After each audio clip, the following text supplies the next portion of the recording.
Yes, ladies and gentlemen, what's going on? It's Egal Talks Football. We're back again with another video. And I just want to say Ramadan Mubarak to everybody, or should I say Ramadan Kareem? Because we're now in Ramadan. Hopefully everybody has their prayers and their fast accepted by Allah.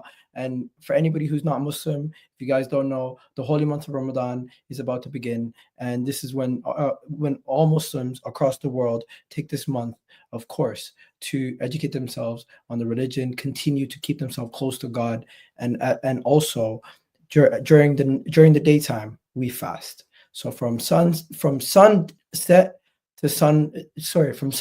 sunset, or which one is it? Sunset or sun? I don't know. I'm missing it up. Ahmed, help me out here. Is it sunset or sunrise? Sunrise to sunset, right?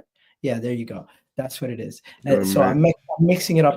So big up to all my Muslim brothers and sisters, and of course anybody who's not Muslim also. So make sure you guys do join us. And if you need any information or any education on it, please do feel free to ask. Right? But yeah, that's why I'm wearing this right now. I just came back from the mosque. But yeah, guys, big up everybody. Hopefully everyone's doing well. Let's get back to what do you call it? Football, of course. It's always nice to give a little bit of an intro. And I used to do actual Ramadan streams where I would like speak about it and educate people. And like, I don't know, I need to get back to doing that. Those days were fun. But right now, we need to talk. There's some serious talks that needs to be discussed. And what's that to talk about? There's some serious shit that needs to be discussed. By the way, I don't know if you guys seen Ahmed's team won. They beat Southampton, so it looks like you got one more step closer to top 4.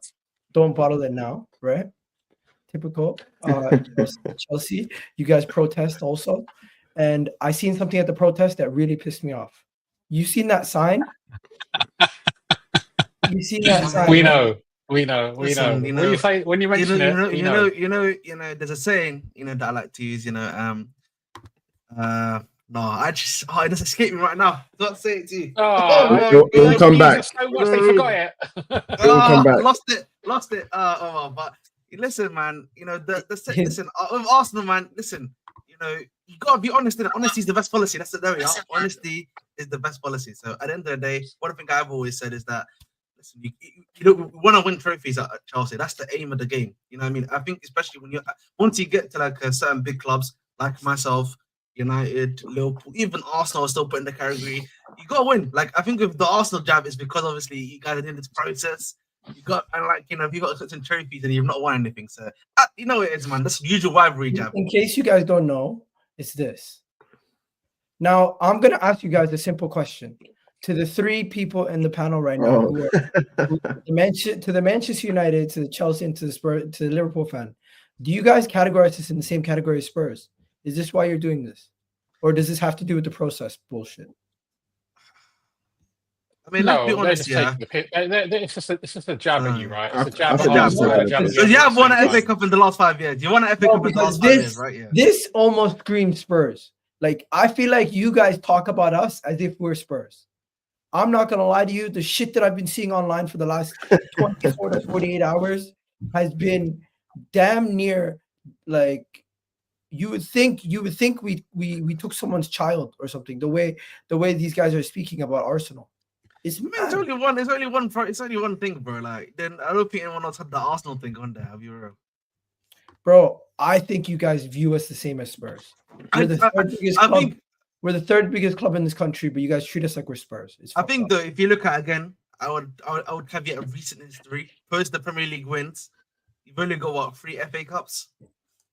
And you've not really won that often. You've been boiling stuff the last few years as well. I mean, you're getting to the Spurs era. The Spurs last won a trophy back in 2009, right? If I'm not mistaken, 2008 or 2009, right? And they've been bottling it ever since. So you're getting into that territory. So I hear it when some people might be like, you're moving a bit like Spurs. All right. Now, before we get into the next one, we've already spoken about Arsenal and injuries. We're not going to do that today. Okay, so Rack, you can have a break on that. We're going to talk about this, and this needs to be spoken about. I seen today people talking about the biggest disappointments of the season. So I thought we would spend today's episode speaking about the biggest disappointments and also one of the teams that is doing the best. So should we start with Liverpool first, and then we'll work our way to the disappointments? Because I feel like everyone's going to there's a lot more to be discussed in the disappointment section. So let's start with Liverpool. Rack, it's safe to say you're going to win the league. It's fair, right? I think he's just doing something right now, just quickly. All right, fair. He's disappeared for a second. It's safe to say everyone here, Liverpool's going to win the league. It's not even a joke anymore, right? Now, who does this title leave the biggest influence on? Mo Salah, Slot, Van Dijk, who else? Because that Liverpool team, because it seems to me more people are saying this Liverpool title leaves more of a bad stain in Arsenal's mouth than some of the Liverpool players pushing themselves up in the pecking order. Now, I would say this season Liverpool have made some stars. Ryan Gravenberch has become a star. Rack, would you agree? Absolutely.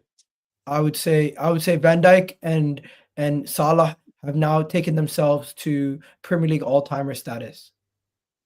No debate. Where people were trying to debate their The status. famous Egal, no debate. Van Dijk. No debate. I don't know, man. People were trying to debate if they're all-timers. Now that they have 2 league titles, they're no longer. In terms of quality, Egal, taking a word out of your book, no debate. I don't think it's a debate anymore. You guys, in terms of quality, I would say so. Yeah, in terms of quality. In terms of quality, I think they're already up there as quality players. But second league title makes a big difference. Second Premier League player of the season for Mo Salah makes a big difference. I think Salah makes a massive difference in that team. You know, I'm not even just saying that, but like, there's games where you can see he's the difference maker, and he's been, you know, outstanding this season. Last season, he had a decent season as well. So it's just one of them ones. If you take Salah out of this team this season, I don't think Liverpool run away with it like how they've done. I think he's been the difference.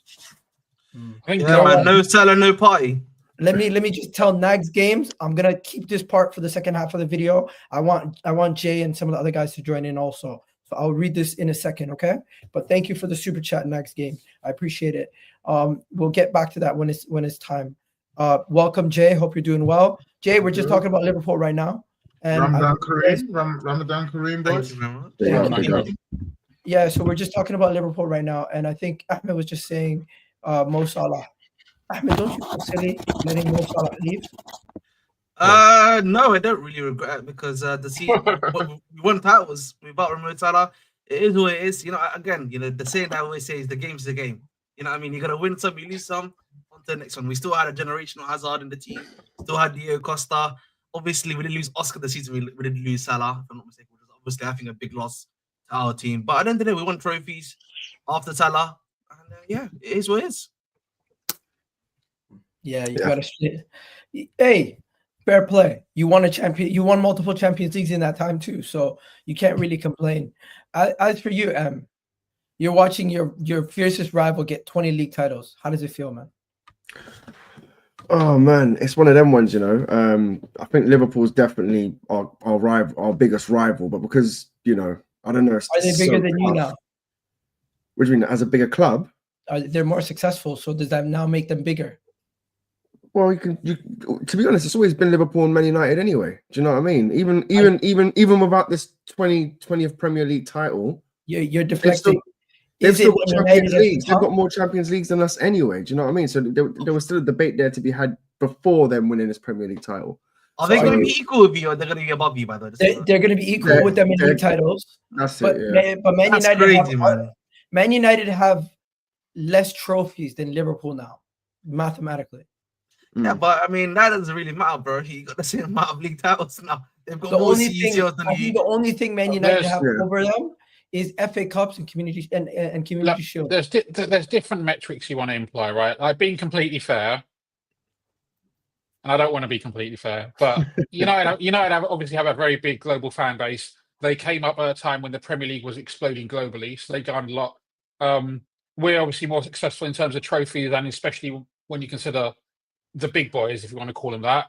I mean, there's swings and roundabouts. So M can make an argument, and I can make an argument. What's your argument? 1 second, Rack. I want to hear your argument. Stop giving me the half-baked takes. Tell me the first take. Wow. Tell me the first take. Is the first take that you've overtaken Man United? We are the one and only team in English football who have dominated both England and Europe. If you dominate England and you dominate Europe, you Yeah, there's a great comment from Mookie. United, what is it? More successful. So you could say Liverpool are more successful, but yeah, Man United is definitely still the bigger club. United are a Man bigger United stadium. is still the bigger club. What makes Man United still bigger? I think the fan base plays a part. Yes. And obviously, over the last 5 years, we haven't been run to, well, maybe 10 years, you could say, since maybe 2014. We haven't been run properly, but we are a sleeping giant. And I think once that clicks, football, you know what? I think Rack said it as well, swings and roundabouts, yeah? Football does come in cycles, and this is your moment, you know what I mean? One thing I haven't heard... One thing I haven't heard many people mention, and I think it is kind of relevant, is Ferguson obviously had a dynasty, and Sir Matt Busby, he was first United manager to win the Champions League or European Cup, however you want to describe it. Right. So when you're talking about managers who have won the biggest trophies in the modern era, those are the two guys, right? Liverpool, we had Bill Shankly, Bob Paisley, Joe Fagan, Kenny Dalglish, Houllier. I mean, some people will say yes or no, but Houllier won 3 times in the season. I remember. Benitez won the European Cup. Jurgen Klopp. So that's a pantheon. That's that. You could put almost 2 times of those on Mount Rushmore. Yes. But couldn't you say Manchester United in the Premier League era alone have at least an 11 full of players that would get into a all-time team? You can say that, but again, it's also about the, if you're looking at, as I would say, the end product. At the end of the day, what has been won? I mean, it's kind of crazy that after Fergie's left, they've essentially taken them a decade to essentially post Fergie to equal the trophies that you'd basically our trophy depth for, if that makes sense. Only a decade is kind of crazy. I'll be real. That has surprised me. To be fair though, but Liverpool, let's not act like Liverpool wasn't a big club winning things. Do you know what I mean? They were already. They were a big club, but Fergie done a good job knocking them off their perch and keeping them off there. And I was going to say that the generation that we live in, because a lot of us have grown up around this time, your perception is skewed. I liken it to when people would ask me, who's a bigger club, AC Milan or Juventus? And when you answer that question, it's subjective in terms of how you classify what a bigger club is. To me, I think United are the bigger club. But if I was 50, my answer might be different because I would have lived through more Liverpool success and my perception would be a little bit more skewed. So my perception would be United because I grew up literally with Fergie doing everything. And if you see that level of league title, I have a nephew and I'm taking him to see City tomorrow, right? And he's dear me. Yeah? And what timing? And I'm taking him to see City tomorrow, and he's like Haaland. Like these kids, 6, 7, and below. Their lens of City being a big club compared to other clubs is so you'd be amazed. So for me, it's a bit like. For me, I think that as a bigger club, you have to factor in the fan base. I think the fan base is a big part of it. I think the media, the PR, the column inches. United are the biggest club as well. When people want to talk about United, everyone always wants to talk about United. If you put United in something, it's getting clicks. I think all of that sort of stuff should be factored in. And obviously success.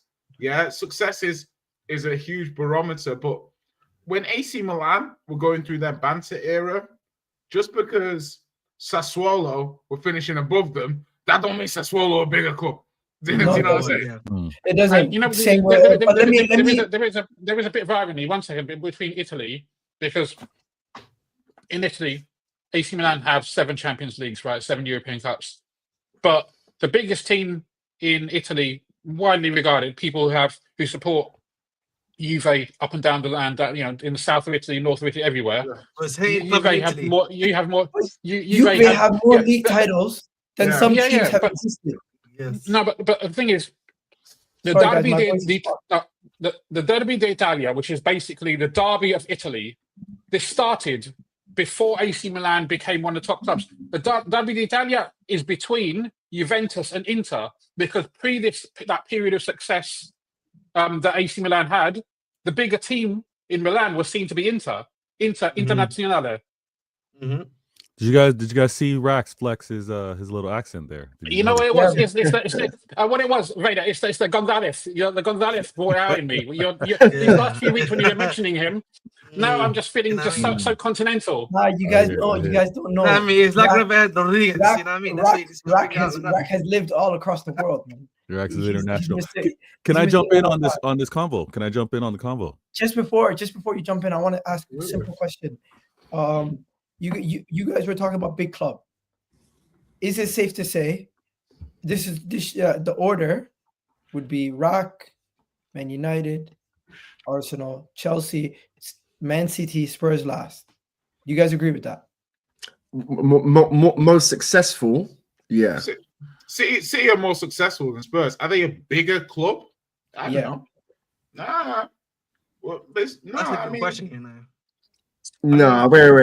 Wait, I don't know. Are we really doing this? Yeah, you want to know something? 1 second. You want to know something? The only reason City are more successful than Chelsea. Guys, when City you are win more the treble, successful than Chelsea. And he wants to be for Chelsea. That's why he's doing it. He wants City to are more know he's about successful Chelsea. than That's what it Chelsea is. But the thing is, He doesn't care about us. City have more City. trophies than Chelsea. No, they have more Premier League trophies, but if you look at combined trophies, we're still bigger than them. Combined they trophies? That's They not have true. more trophies than you. Yeah, we got more trophies. I don't think so. No, They have 2 more trophies than you. I think they do, yeah, because But- think about all those FA Cups that they used to win as well. Oh, yeah, that's fair. But at the end of the day, regardless, I still think we are a bigger club than City. So Listen, I You got a don't bigger trust. fan base. I I think don't trust him. my I still argument would think probably Chelsea's be bigger. my argument would be, and I think they would agree with me right now. I think it's right now just legacy right now. I think for me, right? I think maybe if City still continues on the trajectory they are on, maybe in the next 5 years, I'd probably say, look, I'm giving them a lot of grace here in terms of like 5, 6, 7 years. I generally could see a reality where they are bigger than us if we continue our own current trajectory as well. I mean, if there's the debate, I think if you want to have the debate between Chelsea and saying that it's close, sure. The trajectory shows that we will surpass them, and it'll be clear. Exactly. Right now, if you want to say that it's Right now, there, you've that's already fine. surpassed Chelsea's trophy total. You're not going to surpass their fan base for another 15, 20 years. We won't surpass their fan base. At the No, but- rate their fan base is growing, your fan base can maybe in 20 years bridge that gap. No. I think sooner, you know. thing I is- think that's why I said tune up. I said tune I up. live in Manchester, yeah, and honestly, no, it wouldn't take 10 years. It would Probably take wouldn't 5. take 10 years. Probably Maybe take 5 years. Yeah. And you like all the kids now. It's literally even skewing a little bit towards City. It's not like it's 50-50 at worst. Yeah. Do you know what I mean? As Bro, I have cousins in Canada that support. That's City where I was about to exclusively. go. Literally, when I went there last year, I was like, "What? Who do you support?" No, City. I was like, "What?" But this is why I say they're bigger than Well, this Tottenham is right where I now. was going to go in terms of international. It's really it's moving exponentially. But a few things that got discussed that I do want to chime in on, because if you're having the conversation, which one's a bigger club, and you went to 1992 before the Prem, would it be a conversation between Liverpool and United, or would you have said Liverpool No, clearly? it wouldn't. Liverpool Would have been Liverpool. I'll be honest. I would have Right. Liverpool by that point. So then when you look at that, Actually, no, that's incorrect. There would still have been a conversation. There was still a There conversation. there would have been a That's what I was gonna conversation. say. Hold on. Okay. I just want look. Not in It terms of would've success, had- but in terms You of would have had Yeah, 18. They would have had like I'm- 12. yeah, but it's not. Look, I'm trying to be balanced, right? No, you I- had your time to talk, Rax. No, Rax, you had your time to talk. Let me position it, and then you can poo-poo on it if you want. Sure, Forced it I out. lived it though. To be fair, so I remember. But anyway, Hey, wait, I've circled the Earth as well, or the Sun, I should say. Now, the whole thing with regards to it is if you go back to the success conversation prior to Sir Alex Ferguson, prior to 1992 and all of that, if it was a conversation, it was a conversation in terms of club size, not success, because success was clearly with Liverpool. Now, when you factor in what United did with Sir Alex Ferguson and the Premier League and that type of run with regards to TV, another elevation in terms of success and notoriety and just visibility. Now, when we go to what's happening now, and this is why I was agreeing with Jay with regards to less than 5 years, because we're in a social media era. We're in a place where everything's being streamed, everything is captured and replayed over and over again. I love my Manchester City account because when I see they go on this day and they're dating back to obviously when things were televised and they're recorded. So it's gonna be different. I don't think we can look at it in the traditional 5-10 years. It's gonna move so much faster with regards to changes. And this is where I gotta address a few things. I know I'm going sideways with this, but I gotta address my man Ahmed. Was I hearing correctly where he said that he didn't regret Mo Salah no longer being at his club, like losing a young talent that left and there were no regrets? And this is the same man that was pressing me with regards to players that maybe left my club 2 years ago. Is this the same man? You know, we are. Hey! I'm here to comment today. I've said I'm gonna come in peace. You know, I think I want to reignite the brotherhood again because of. I want to reignite. You know what? I want to reignite the brotherhood because, like, you know, third and fourth. Blue Brothers, yeah, Blue Brothers. Yeah, we need that now because, like, I need him to, you know, sort out some fixtures. I'll sort out the fixtures, then we can get third and fourth, like, guaranteed between us. That's what we need to be doing. If that makes sense. You're on mute. While we're talking about Blue Brothers and everything, can I say something? I need to say something to everybody. I thought you were going to apologize to me by making a big screen. I thought it was a guard of honor. One minute. Egal, I'm going to walk out. Can you give me a guard of honor, please? I'm just my humble request. Wow. Come on, where's the clapping? That's crazy. My God. That's crazy. Don't do it, Egal. Don't do it. I was gonna say, yeah, God, don't do it, bro. I know you don't do it. Not yet. Wait until you guys play each other. Okay. I'm just gonna say I've well and truly been humbled this season. I thought Man City fall off. I would win this league. I thought Liverpool had no chance of winning the league with Arne Slot. And you're not gonna see the cocky me next season, I don't think. Genuinely. You guys laughing right now. You said think. Take the word think out of there. No, I guarantee you. You sign a striker this season. You sign Isaac. There's a difference between me speaking about my club and like protecting them from people saying nonsense and me being cocky and over the top. So I think I'm gonna have to try to take that out of my life because that right there has led me down the wrong path many times. Now let's go to the disappointment. Speak up. The disappointment. I respect that. It's a holy time. I respect that. I'm gonna put Rack back in the first spot, and I'm gonna take you back down here. Let's put it in league position order. League position order. That works, right? Okay. Does work. So sorry, Em. I just didn't think you deserve to be top row right now. No, that's fine. Do you know what? I love how you said league position order, and I'm still like ahead of Ahmed, so I'm all right. You're not ahead of Ahmed. Wait. It depends how you're... I'm doing it. Like... No, it's a snake. Hey, right. It's the small wins in life sometimes. He's fifth. When do you go this way? He's fifth. When do you go that way? He's still fifth. All right. Let's go to the super chat. My guy, Naji. Big up the panel. Sorry, Egal. It's Arsenal. The disappointment doesn't mean shit. Look at Arsenal fans and other fans, and they definitely are the most disappointed. So the reason why this topic has come up today, a video came out with Jamie O'Hara, and he said the most disappointing team this season is Arsenal. Now, Spurs and Man United have had bad seasons. Chelsea have spent a lot of money, and they still are not where they want to be. Man City won 4 league titles in a row and have regressed due to injuries and other factors culminating this situation. And Arsenal, who last year finished on like a record amount of points in a long time, record amount of goals, did so well, came into this season, expected to be the ones that take the mantle if Man City slip up, and Liverpool came and beat them to the punch. So the question is, who is the most disappointing team of the season. And I want to. This is the show. Fuck the FA Cup. Fuck the FA Cup today. I'm not in the FA Cup. I don't know how many of you guys are in the FA Cup. I don't really give a shit about the FA Cup. We can talk about your team who's still in the FA Cup, Man United and Man City fans. But this is the topic of discussion today. All right, I'm gonna start with myself because I think in terms of disappointment for me, I think for me, if Chelsea finish the season making sure they get top 4, Champions League football and Conference League, realistically, I've met my minimum expectations.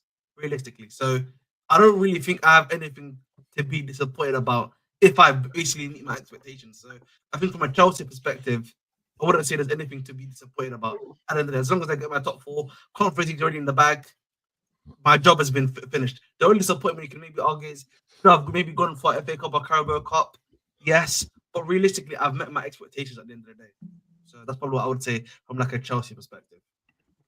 From a Spurs, I would say Spurs. Like I think it's one of those things where if you look at it objectively, like you know when you do like an end of season wrap up, you do like an end of season wrap up, and you'd be like biggest disappointment, biggest overachiever, blah blah blah.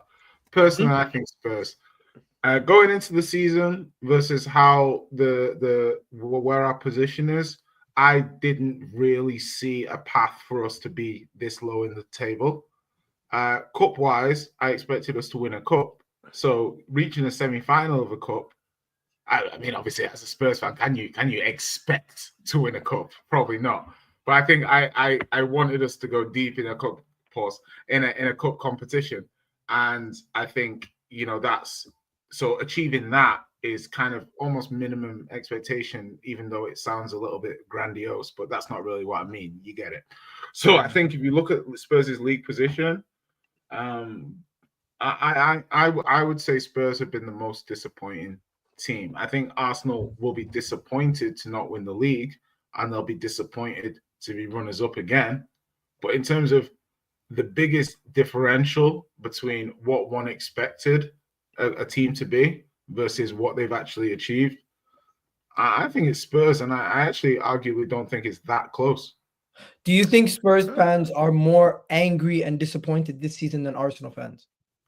I think the projection of Arsenal, I think as an outsider looking at Arsenal, I'd say, okay, we finished second twice, and this season, any slip up by City, we're well positioned to take the league.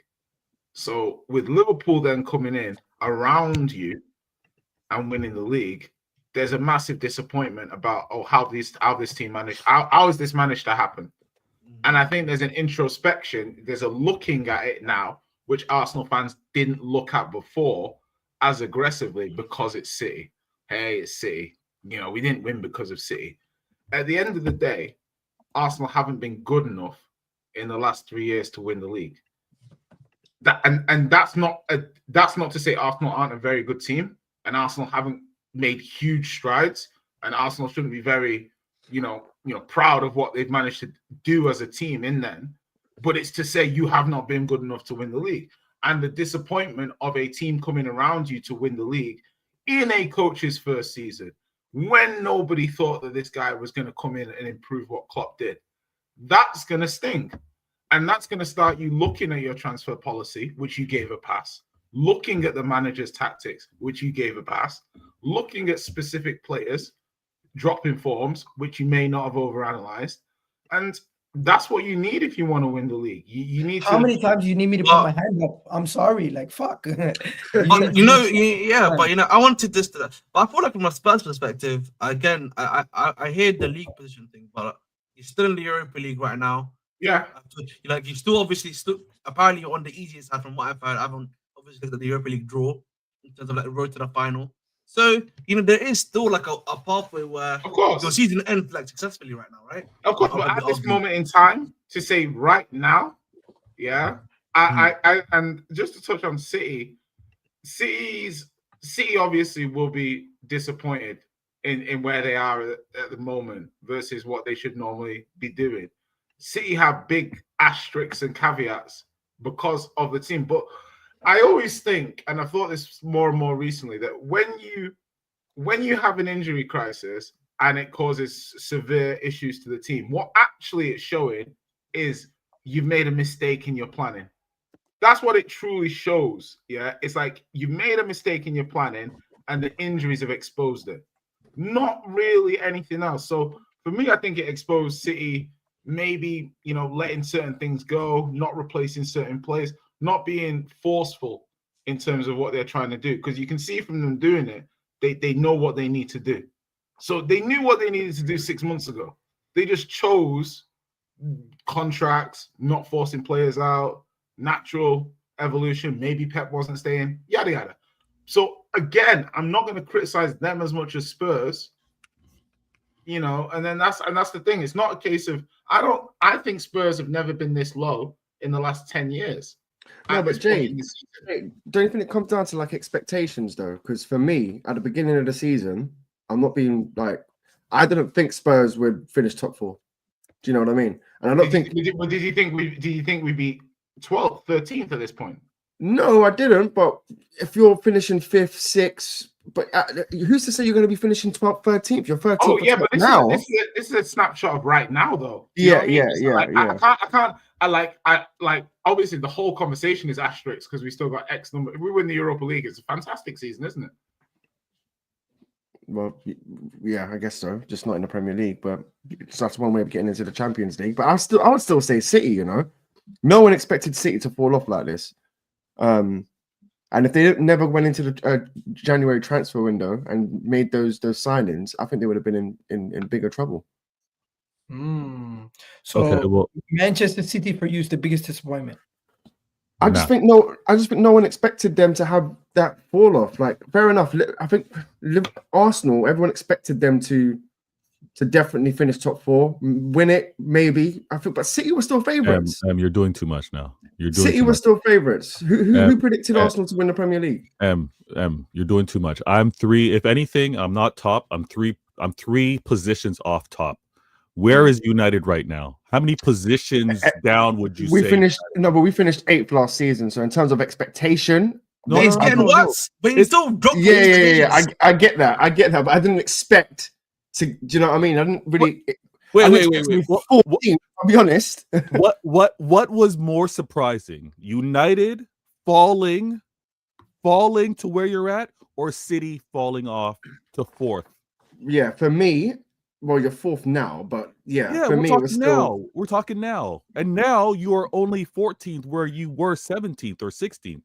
By that same argument, though, Veta, I could say then what's surprising? Arsenal finishing 2nd again, or City falling off, right? Then you know what I mean. And then with that argument, I can probably say City falling off. Is City a bigger disappointment than Arsenal? Because the point I'm trying to make is that if all of us here, like, to a certain extent, agree that Arsenal are not good enough anyway before the beginning of the season, then why are we expecting them to win the league? It shouldn't be a disappointment. It should be an expectation at that point. I was 50-50 on Arsenal winning the league this season. I didn't believe they were going to win the league. So, like, for me, I didn't expect Arsenal to win the league. So why? I thought it was out of City and Arsenal, to be honest. Exactly. I City and Arsenal. I generally thought, in my personal opinion at the time, that City was going to do the job. That's why I believe, right? And I also believe that I felt like Arsenal was still missing that striker up top to do the job for them as well. That was my opinion at the beginning of the summer. And again, City obviously went below expectations, but Arsenal remained where I expected them to be. So I can't really say I'm disappointed in Arsenal. I'm just gonna be like, same old. Yeah. That's a surprise. I just have to come off mute because M tried to talk about cities. Vader, is your selection Manchester United? Because this is interesting. Everyone has a different selection.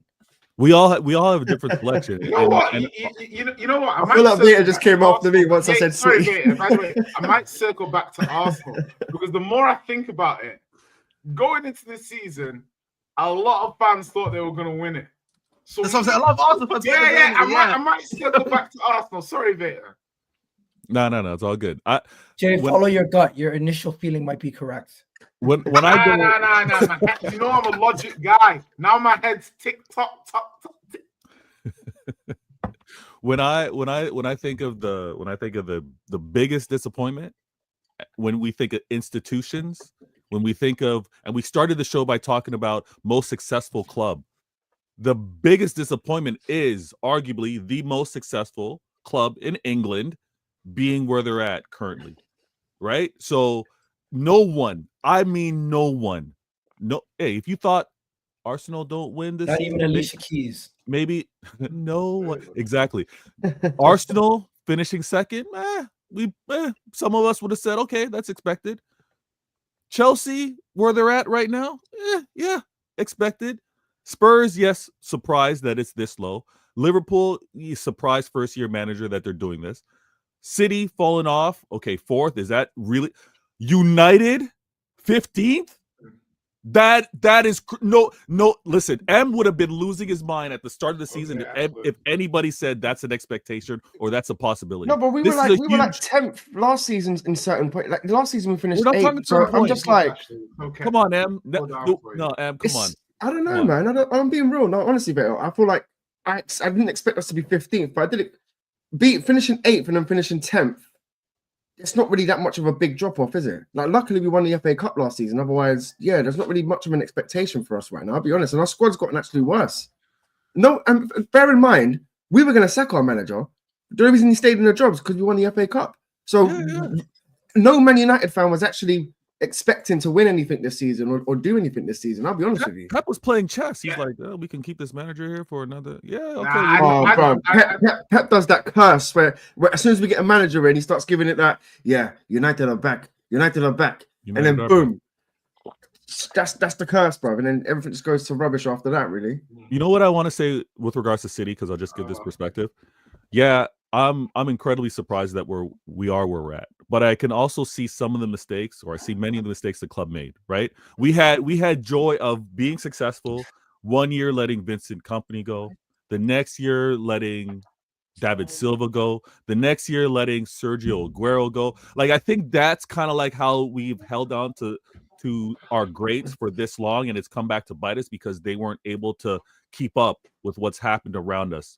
Liverpool 2 seasons ago went and got a new midfield, right? Or last season went and got a new midfield. The year before they went and got attackers. We were a little too lax. We looked at Arsenal not really investing, and we're like, yeah, okay, maybe we can do this another year. It's hit us. We're gonna adjust. Being fourth, and this is what's funny about when you think of mentality monsters. Egal, you'll learn that as your club continues to start. I just want to say, Ahmed's got to go. Thank you, Ahmed. Ahmed. It's 9 o'clock. You're on mute. Oh no, I'm on at 9 p.m. It's okay. It's 9 p.m. I can still stay. Okay, bless. I'm getting my 7 minutes of fame. So I want to say, in terms of the mentality, what I find interesting, as I'm gonna obviously remain excited about this season, is because I believe there's only 7 points between second and where I'm currently at in the standings. And if there's points to me as well. Interesting. Hey, you know what? If there's anything that my manager likes to do in terms of putting bulletin board material on and having these players play for something, it's to go out and obviously the FA Cup, and let's finish this league properly. So, I'm sorry. Just a quick question. The Arsenal game in 2 weeks, man. I'm facing Arsenal in 2 weeks. Interesting. That's what I was gonna say. Veta, do you reckon you can catch Arsenal? Do you reckon you still finish above Arsenal this season? Hey, if they keep playing like this, M.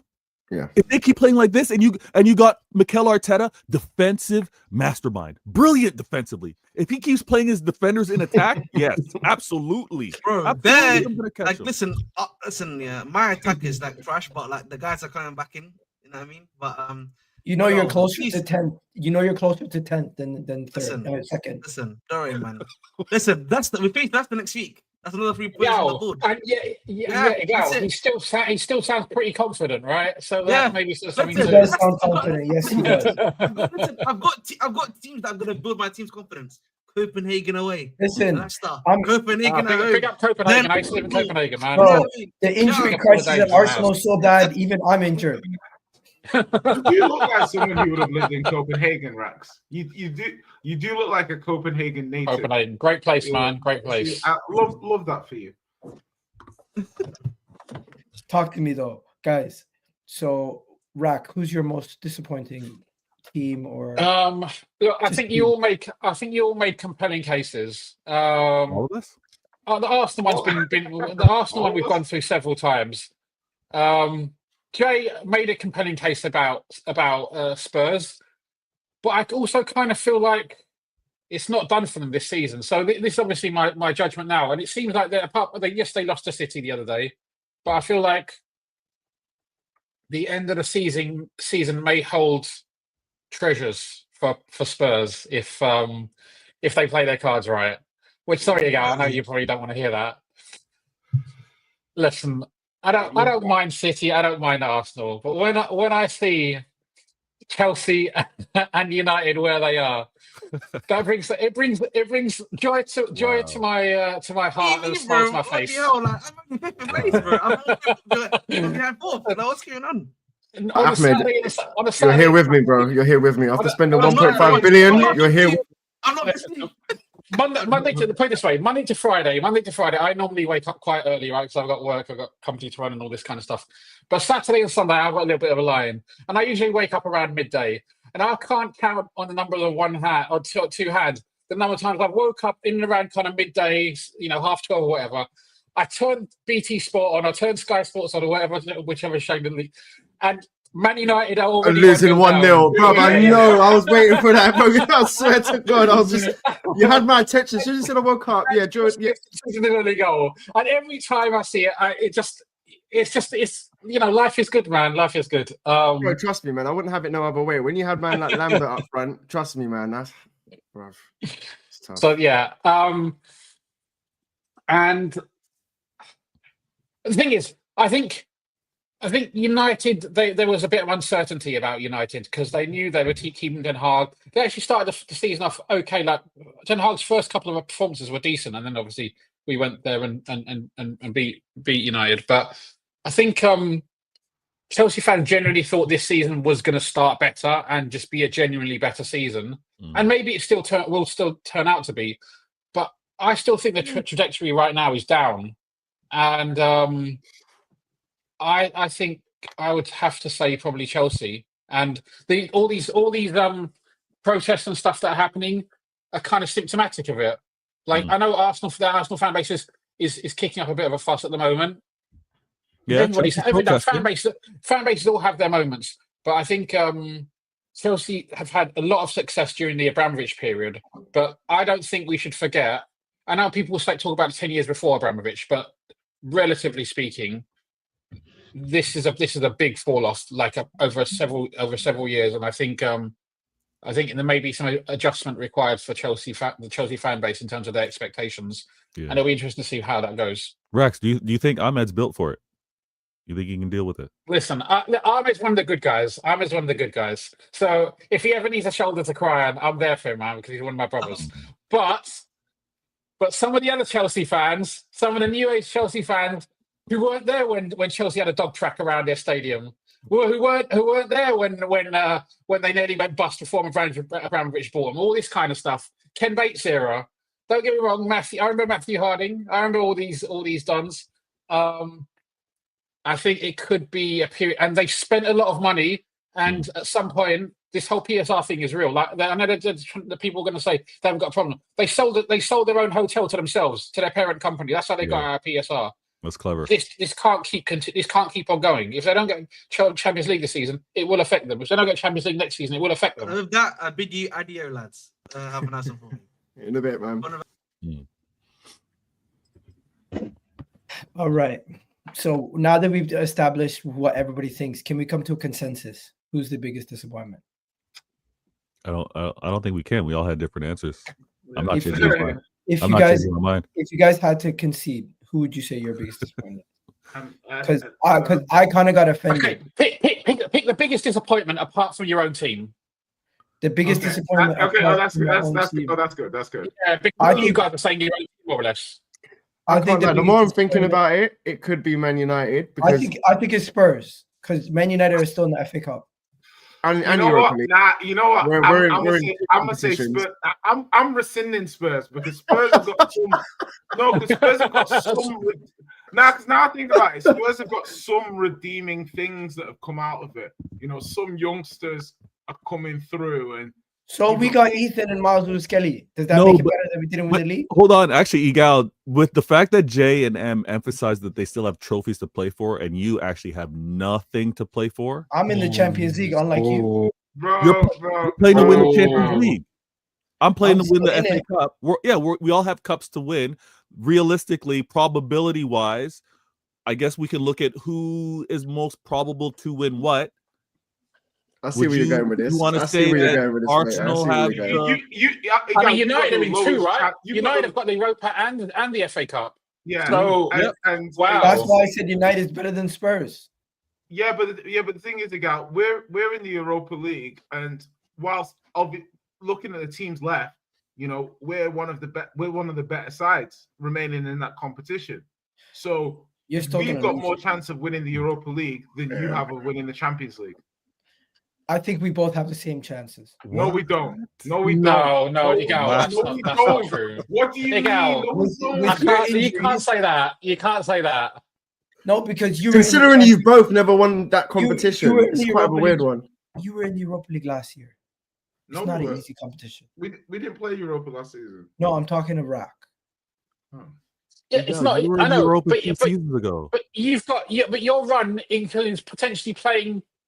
Okay, PSV now, but then one of the Madrid clubs, and then potentially Liverpool or PSG in the semi-final, and then someone from the other side to a final. I think that is a very Egal, you know that is a very, very difficult run. Oh doesn't to yeah, the come final. on, He doesn't know. Egal. You know. He doesn't know. Haven't We're you in played a tough Frankfurt and competition. Lazio? No, but hold on. But, no, do you know what? Real Madrid and Guys, Liverpool. I know, but I hear why Gal's saying it, yeah, because if Okay, you were any other I team, bow your great knowledge of the subject. 1 if it second. was any Right, other he doesn't team know. that he was actually comparing it to, Gal's answer would probably The be different. timing, But because it's is great, Spurs, man. The who's timing never is actually great. won a trophy in Europe, I get why, but then Yes, they They've have. won European trophies. They've won European Yeah, trophies. they won the Cup Winners' Cup, and didn't they win the old first cup, the old UEFA Cup? They've won European That's trophies. Arsenal. It's That's just, Arsenal, not us.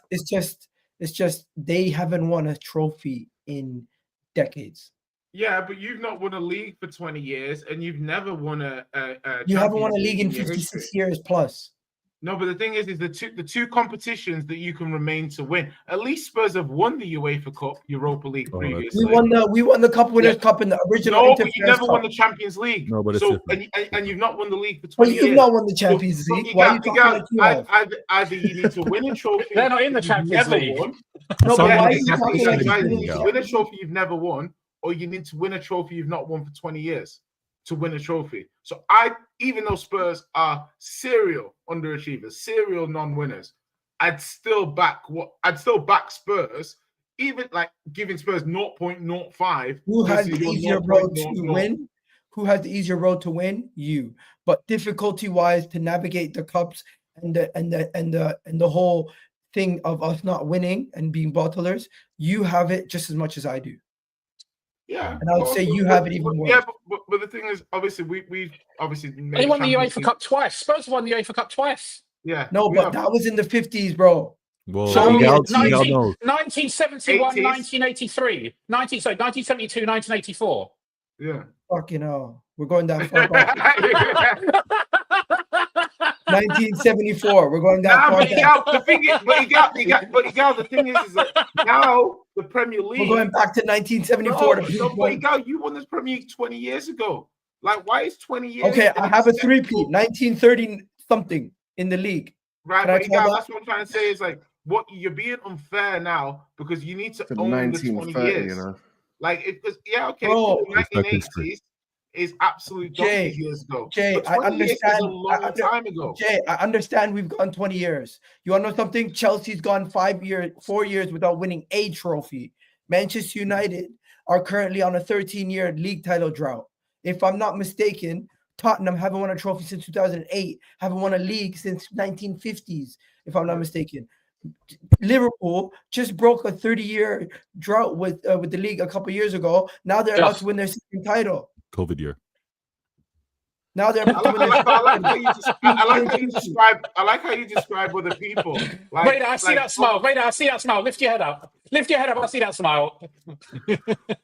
Egal, you make sense, yeah?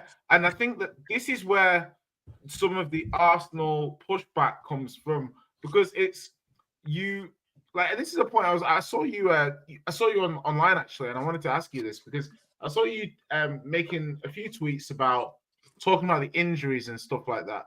And you actually made me tweet my own tweet because I said I don't understand because you were 6 to 9 points behind, yeah, when your injuries really started hitting.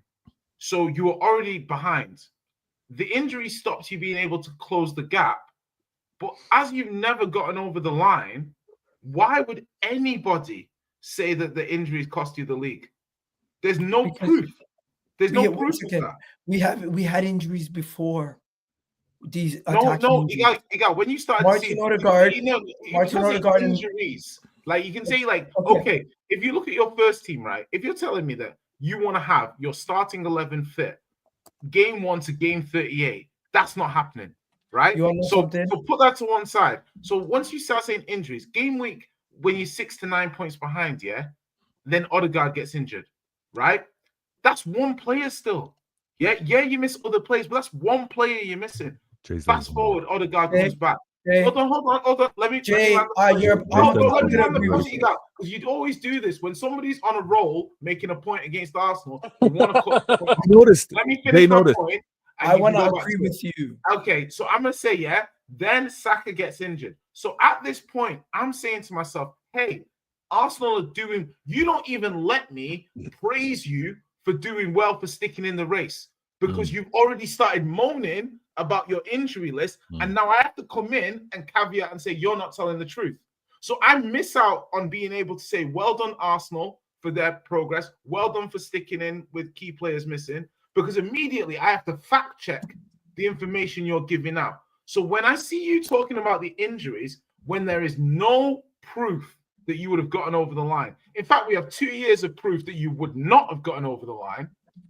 I have to say to you, yeah, if you just said injuries have affected our ability to get back in the race, everybody would treat you so much differently. Yeah? But you don't say that. You say injuries cost us the league. And there's absolutely nothing to validate that claim. Go on. All the refs. You're right. That's a better way to word it. And then also, I should ignore red cards. I should just stop talking about any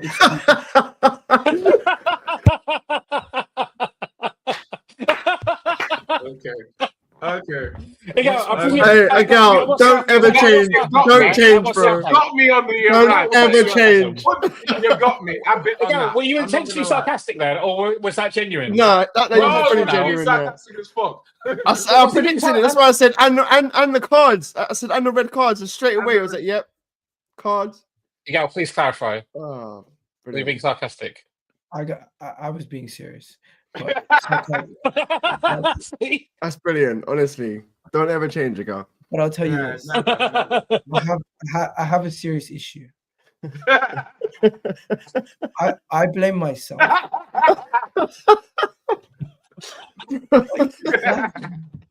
I don't know. Can someone make Egal full screen? Can someone make Egal full screen? It's Egal full screen. We got a full screen this one. That's so long. Not me, you. Egal, come on, talk to us, Egal. How do you feel?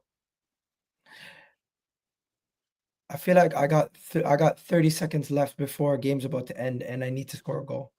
Okay. And I don't know where it's gonna come from. That's how I feel. I feel like this team it's not about the team.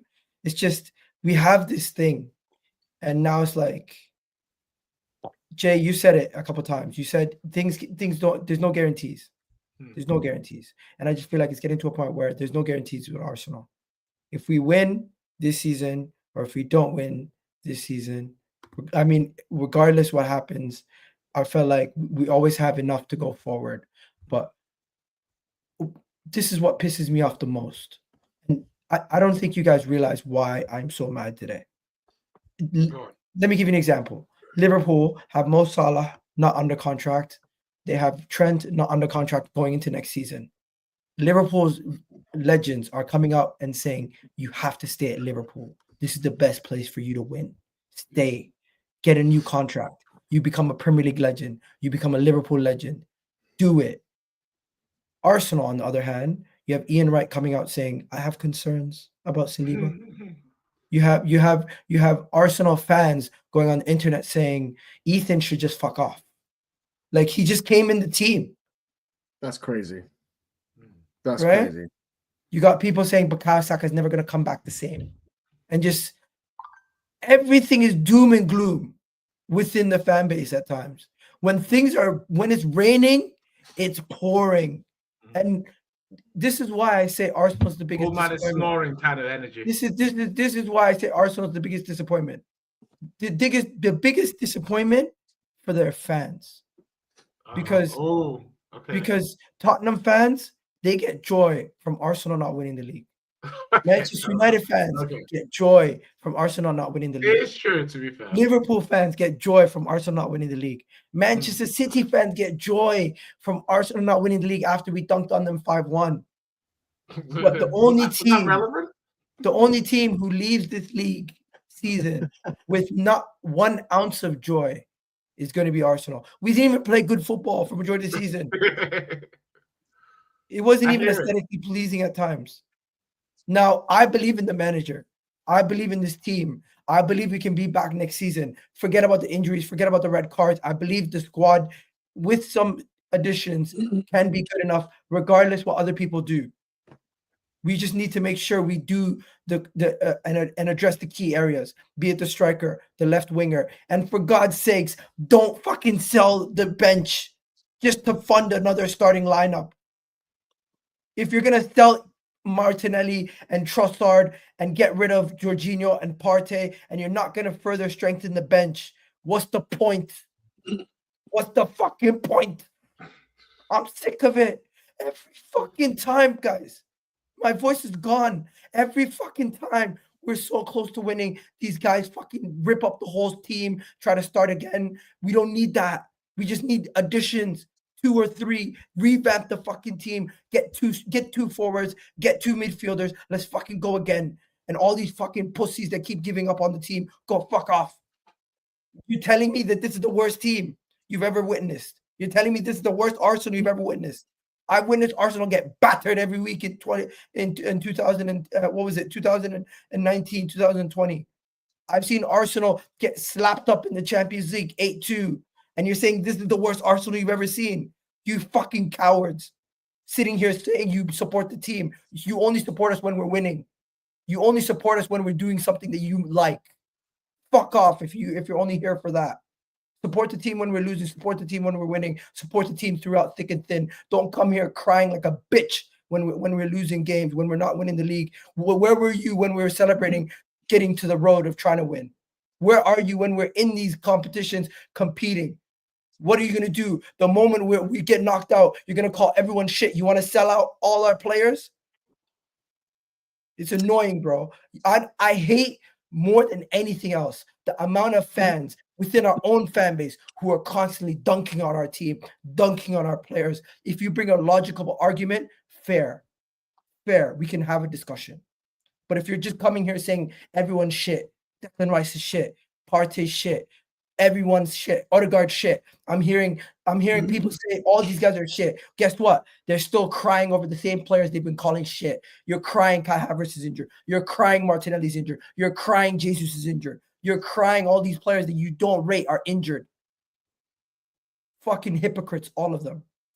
And you call me delusional. Yes, call me fucking delusional because I back my team. Call me delusional because I believe in my players. Call me fucking delusional because I back this team and I'm disillusioned when we lose. I'm the problem. You know what I generally think? I think the real problem is that we invest so much energy into something that we have no control over. Yes. Yes. Hey, Egal, if you win next season, this rant's gonna go triple platinum. Do you know what I mean? Like, no. You know what I mean? This is good. No. This is one of those I was in the trenches. But this is what it's about, Jay. Like, I can't lie. If you're not showing this energy, let him finish. Everyone, please. We got 158 people watching. Big up to all of you guys. Unfortunately, I don't think any of them are going to clip it up and post it. If you guys do that, let's see. Let's see. Go on. Egal, are you finished? I think I'll see this again. I'm done. Oh, okay. Can I just follow that up? Look, I think Egal. Look, that was quite emotive I don't want to call it speech, but you shared your feelings, and as football fans, we've all been there at one point, right, where we're disillusioned with our club for whatever reason. Ultimately, supporting a football club makes no sense whatsoever, really, because the vast majority of times you're not gonna be winning, right? So the people who follow football and only want to be there for winning, that's what we want. But if that's the only reason you're here, I'm sorry, but I don't think football's for you, because even when you're playing in the playground when you're 5 years old, you may want to win, but you don't win every time. When you're playing for your school, when you're playing for your district, or when you're playing for Sunday League or whatever level you play at. I think the issue that we have, that a lot of our fan base would have with Arsenal fans, especially recently, Egal, I've been quite, I've said that, like, I think been quite fair about Arsenal in the past, especially when you speak off camera. And I said that I've got a bit of a soft spot for Arsenal. If then I don't follow them like that, but I think Arsenal is a good club, with good solid fans and stuff like that. But when I see the way that some of the fan base reacts, like, I feel like I hate Arsenal more this season than I ever have before, because I feel like you're unnecessarily bringing my club's name into the conversation when it doesn't need to be. Like, if you want to have your own introspection, that's fine. But when not you specifically, but when people say, "Oh yeah, they're not as good as us apart from injuries and red cards," you're basically subconsciously or consciously taking something away from me, and I think that's crossing the line. I think you guys have done well. I think Arsenal will be there next season. You know that I've said that. I don't see Arsenal falling apart. And there are question marks about Liverpool with Salah and Van Dijk and Trent. And there are potential question marks about City. I think Arsenal, you mentioned this, I think Arsenal are probably the most stable of the three right now. If we re-sign Salah and Van Dijk, we'll be there. We'll be there with you. And I hope we beat you to it. If City's new signings, City are probably going to spend 200 million. If those signings land and these new guys they brought in also succeed, they're going to be there.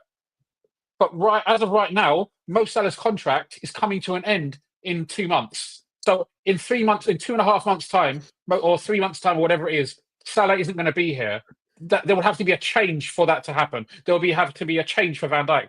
I think Arsenal are reasonably well placed, but you still need to go and do the work. But you need to look at yourself and not just like bring other fan base into it. I think that's why a lot of people get pissed off with Arsenal fans.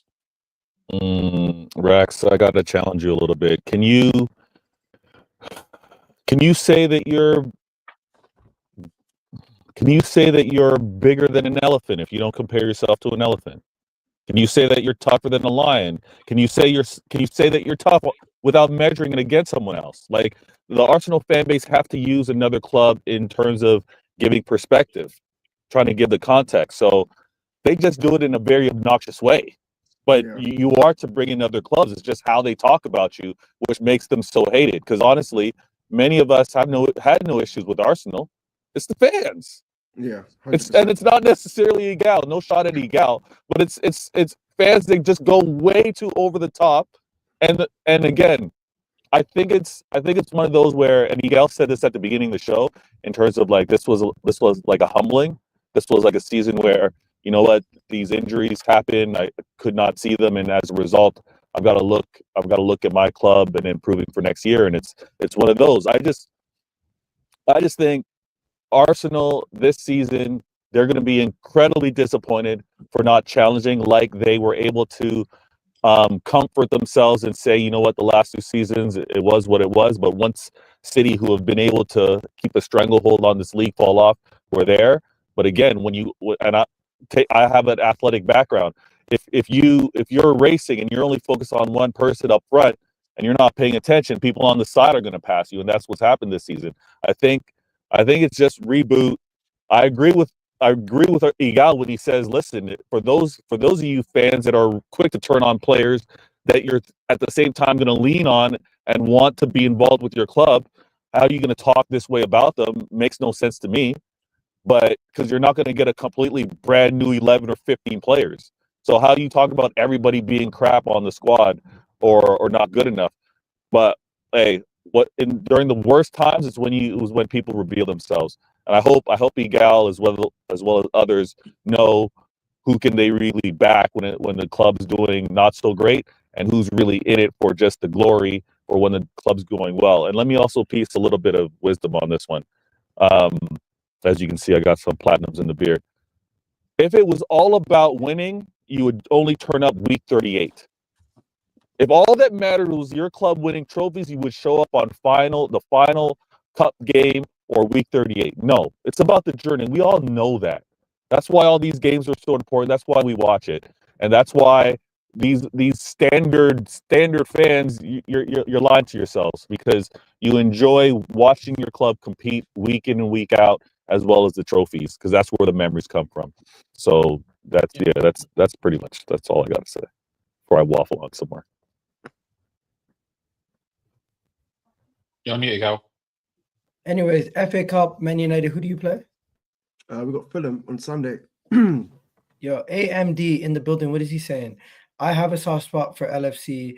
I'm holding the same energy I did at the start of the season. If we don't win, I want LFC to win it. Salah is my favorite player. Honestly, I've told you I like Salah. I have a soft spot for Salah. Muslim brother too. Big up to him. What's all this soft spot talk? If we don't, come on, you have Blue Brother Cole. Stop it. If we don't win the UCL, I want him to maybe he will get the respect finally. Yeah, Mo Salah definitely is gonna get the respect he deserves now going forward. No debate there. Big up to you for the super chat also, man. AMD, huge super chat. Appreciate it. Sorry, Egal, can I ask you a question? What do you mean he's going to finally get the respect? What do you think that respect is? I think Mo Salah played in the Prem. I think Mo Salah has been painted as a stat merchant and not actually like a pure footballer. This is a guy who's doing Travellas for no reason. In times, he's a guy who's creating, scoring. He is aesthetically as pleasing as some of the best players, and people almost just talk him as if he's a robot. He scores wonder goals, like the goals against Chelsea in his return against Chelsea when he was a superstar for Liverpool. His first season, what he did in the Premier League, what he's doing now in his 30s, the way he's carrying this team with goals and assists. And I think he goes down as a Premier League great in the attacking third. No offense to other greats that have come before him, but I think what he's capable of doing is unbelievable. And I don't know why he doesn't get the respect that he deserves, but for some reason or another, people were saying Sadio Mane was better than him.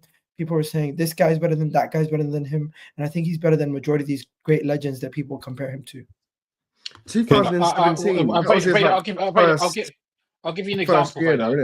Where he started scoring. Vader, I'll give you an example of why I think Salah is disrespected. I think last year in the voting for the African Player of the Year, Mo Salah wasn't in the top 10.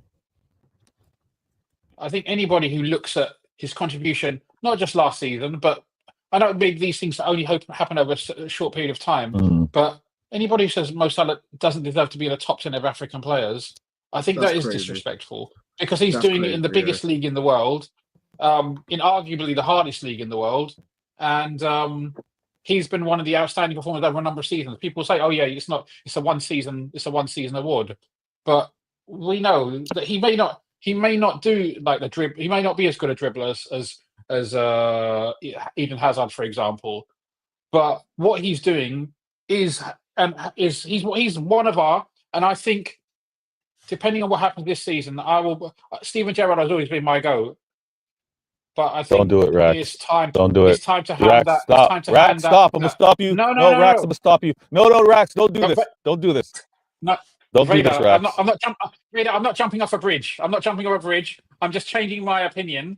You're jumping off YouTube bridge. That's what you're doing. No, no. I always say about your legends, you should never put them on a pedestal so high that they can never be knocked off. You always want someone to surpass them. You want your greatest players. If Salah becomes my number one Liverpool player of all time, next year I want someone to come and pass him, because that's going to elevate my club to a higher level, right? You always want your in a way you should want your legends to be surpassed by your own players. But hold on, Rex. Hold on. Here's my challenge. Here's my problem, though. I thought Gerrard had this status and it had nothing to do with numbers or trophies. I thought it was based off of what he meant to the club, what he's done. So when you say wait until the end of the season, are you then saying, okay, now if Salah gets more numbers and gets trophies, that surpasses the player that was that player before the numbers and the trophies? No, but Vady, there is an association between the trophies you win and how you feel about it. Ultimately, it's all down to a feeling, because there is no other way of when you say this player is the greatest, it's all about feeling. It's your opinion, right? So the fact that those trophies and those accolades, they will raise the esteem with which we hold him as Liverpool, as a fan base, along with other things. Look, I always loved Robbie Fowler more than I loved Michael Owen, because I don't know why. You could argue Michael Owen had a higher ceiling, but I always loved Robbie Fowler, right? Yeah.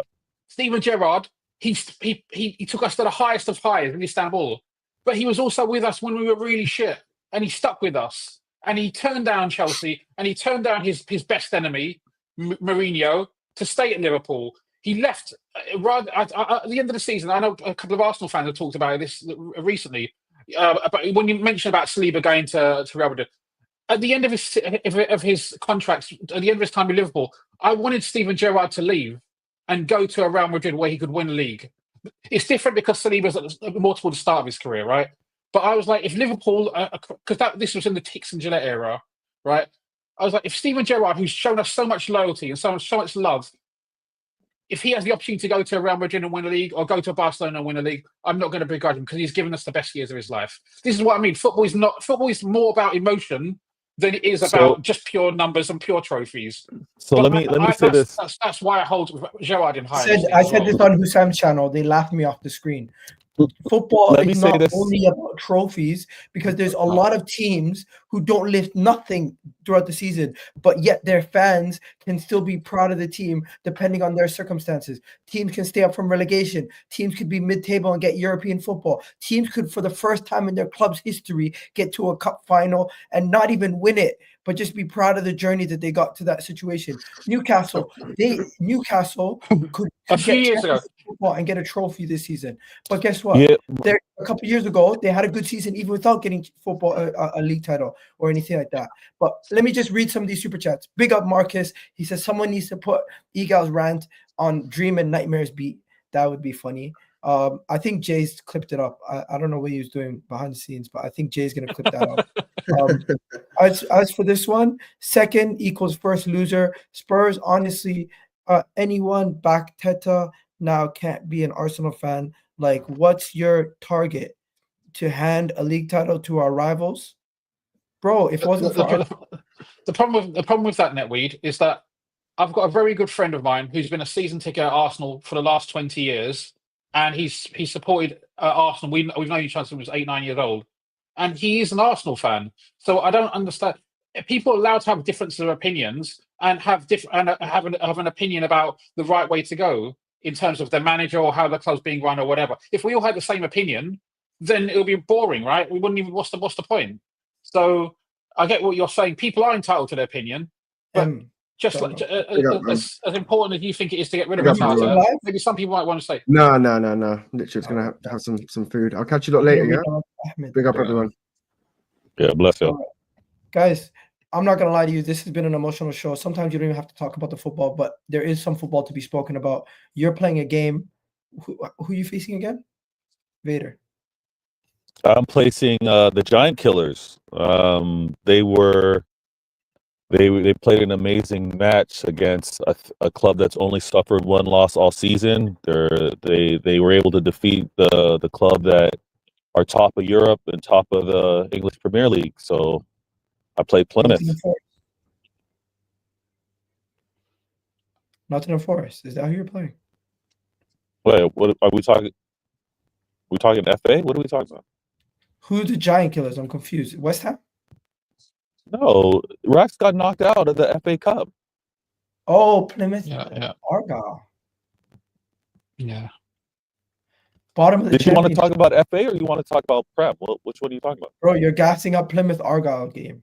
Oh, I'm not gassing them. I'm telling. I broke down what they were able to do. Just be careful. Be careful. Of You tell me to be careful, Rax.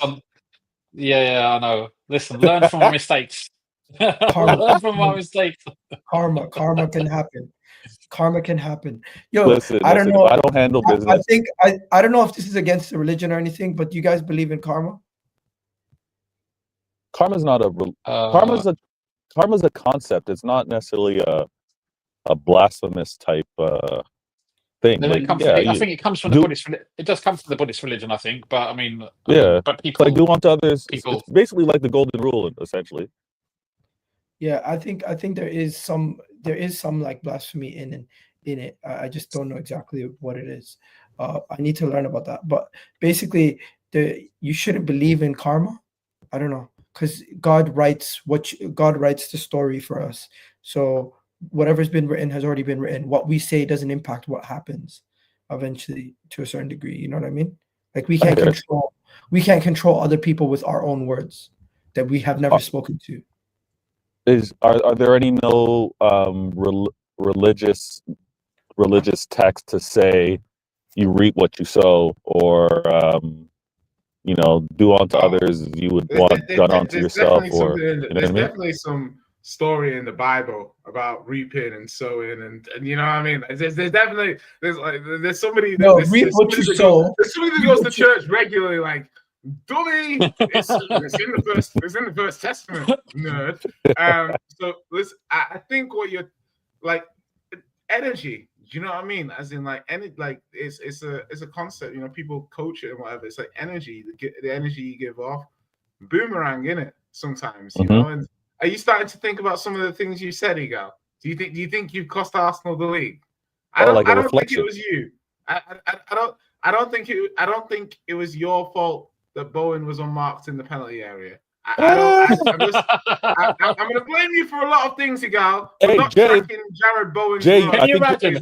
Can you imagine? You arrive at the pearly gates. You arrive at the pearly gates, or wherever everyone's religious equivalent is, and God says to you, "Listen, you can, in you go. But before you enter, the fact that Bowen drifted in is down to you. That was your fault."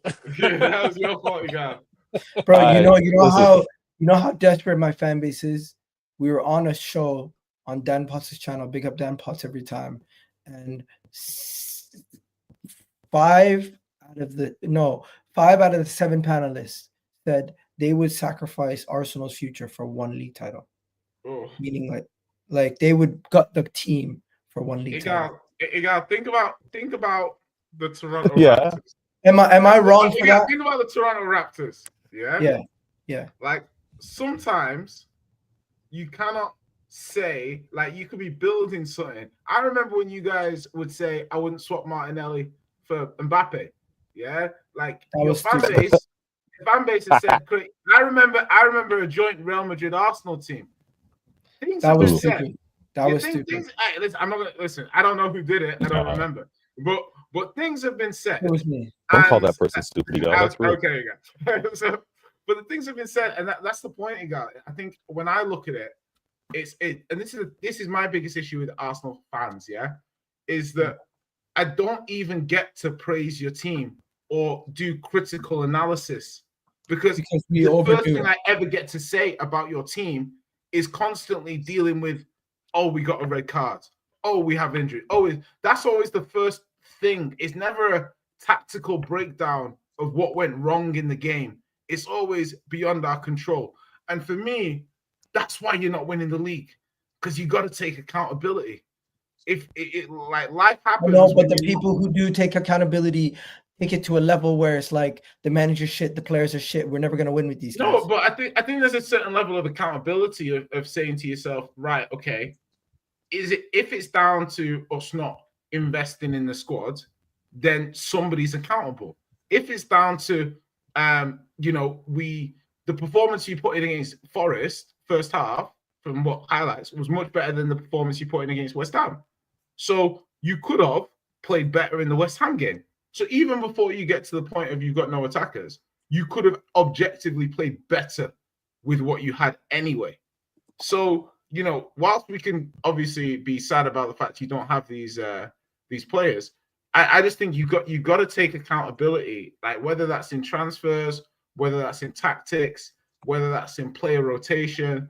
You know, you just got to be like, you know, it's 3 years on the bounce. And first year, you know, people didn't expect it. Second year, you did well. This year, this was probably the year that you had the most hardship. Yeah. And you go again. Like I said the time before, you're close. Do you know what I mean? I get why the fans are frustrated. And Like, you want to know something? An academy striker who we sold to Monaco has had 3 hat tricks since February started. Yeah, that happens sometimes. Can't keep everybody. Fuck me, man. Michael Wow. Beerith was sold to Monaco for less than 7 million. He's had 3 hat tricks and has already scored 9 goals. But Egal, yeah, the thing is, I don't think you can beat yourself up about stuff like that, because let us do Mikel that. Arteta and the backroom staff and all that, they watch this guy closely for several years, right? Now, maybe they made a change, maybe they made the wrong decision, but you also had the other guy, Balogun, right? Wasn't it Balogun? Who loads of Arsenal fans wanted to stay, and then you sold him for, I don't know, 20, 30 million or whatever. And then he went away and he hasn't done anything, unless I don't know. I don't follow his career, but I haven't heard of him since. So, like, you will win some, you will lose some. City have let a few good, promising youngsters go, but they probably let a load of other youngsters go, which no one hears about, because they're not the next. What's his face? The guy at Chelsea. But to be fair though, like Rodgers and Lavia, and we're hearing about all of them. You know?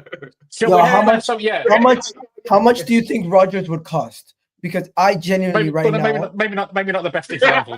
my bad. I would say Rodgers would cost like 60 to 80 million right now. Yeah.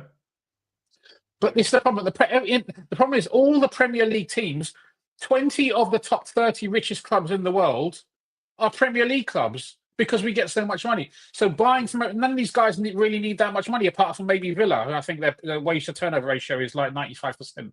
But these guys don't really need that much money. So they're going to charge top dollar if you want their players.